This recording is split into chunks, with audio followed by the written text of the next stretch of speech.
जन गण मन अधिनायक जय हे भारत भाग्य विधाता।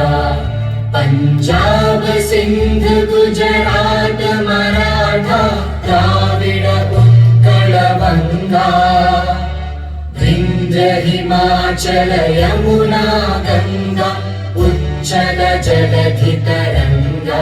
तब से मेहनत करके ऐसे शहीद परिवारों को पूरे कश्मीर घाटी में ढूंढने और उन्हें इंसाफ दिलाने में प्रशासन और पुलिस की मदद का बीड़ा उठाया है।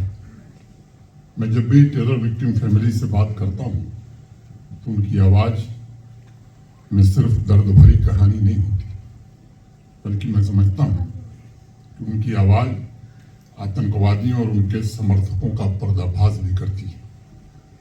जिस सच को लंबे समय से दबा कर रखा गया था, उसे अब उनकी आवाज़ केवल कुपवाड़ा, श्रीनगर या देश में नहीं बल्कि पूरी दुनिया तक पहुंचाने का काम कर रही है। पाकिस्तान को और उनके इशारों पर रहने वाले लोगों के काले कारनामों को यह आवाज़ एक्सपोज कर रही है। पिछले 3 दशकों तक पूरी दुनिया ने देखा है पाकिस्तान समर्थित आतंकवादियों ने जम्मू कश्मीर के अधिकतर जिलों में हमारे अनेक भाइयों बहनों का खून बहाया है। 22 साल पहले डोलीपुरा कुपवाड़ा में आतंकवादियों ने 15 वर्ष की मासूम बच्ची आबिदा का बेरहमी से कत्ल कर दिया था। उस परिवार का दर्द मैं समझ सकता हूँ। 22 सालों तक आबिदा के केस में न कोई इन्वेस्टिगेशन हुआ, न किसी की गिरफ्तारी हुई, न ही उनके परिवार को इंसाफ मिल सका। आबिदा के परिवार ने कभी कोई मांग भी नहीं की। वह तो बस यह चाहते थे कि आबिदा की यादें अवाम की स्मृतियों में जिंदा रहे। मैं दर्दपुरा गया था, वहाँ भी ऐसे अनेक टेरर विक्टिम फैमिली से मिला। आप सब लोग जानते हैं कि पिछले कुछ महीनों से ये एक अभियान चला हुआ है और अब तक लगभग 250 के आसपास सरकारी नौकरी दी जा चुकी है।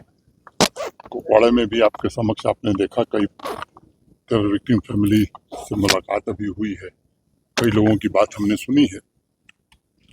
पूर्व निर्धारित जो जम्मू कश्मीर प्रशासन का फैसला है,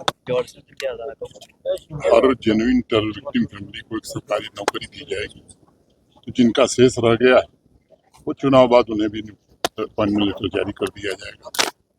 जिनके केस नहीं दर्ज हुए हैं वो केस भी दर्ज होगी और इन्वेस्टिगेशन भी होगा। अगर आतंकवादियों ने उनकी प्रॉपर्टी कब्जा कर ली है तो भी प्रशासन मुक्त करा करके उन परिजनों को सुपुर्द करेगा। टेरर विक्टिम फैमिली में कोई सेल्फ एम्प्लॉयमेंट के लिए अगर आगे आएगा तो एडमिनिस्ट्रेशन उससे फाइनेंशियल हेल्प और हैंड होल्डिंग करके सेल्फ एम्प्लॉयमेंट का भी इंतजाम करेगा। एक और फैसला हम लोगों ने किया है कि जिनके पास अपनी जमीन होगी, अगर घर नहीं है तो एक सामाजिक संस्था है जिसने भरोसा दिया है कि इनको घर बना के देंगे। कि मुकम्मल तौर पर ये फैसले हैं। यहाँ की कहानी बड़ी दर्दनाक रही है और मैं समझता हूँ कि इनको जल्दी से जल्दी न्याय मिले, ये हमारी सर्वोच्च प्राथमिकता है। साहब, आपने कहा कसूरवारों को बख्शा नहीं जाएगा, तो मैंने बता दिया। आज से मैं नहीं कह रहा हूँ, मैं बहुत दिन से कह रहा हूँ कि बेकसूर को छेड़ो मत और गुनहगार को छोड़ो।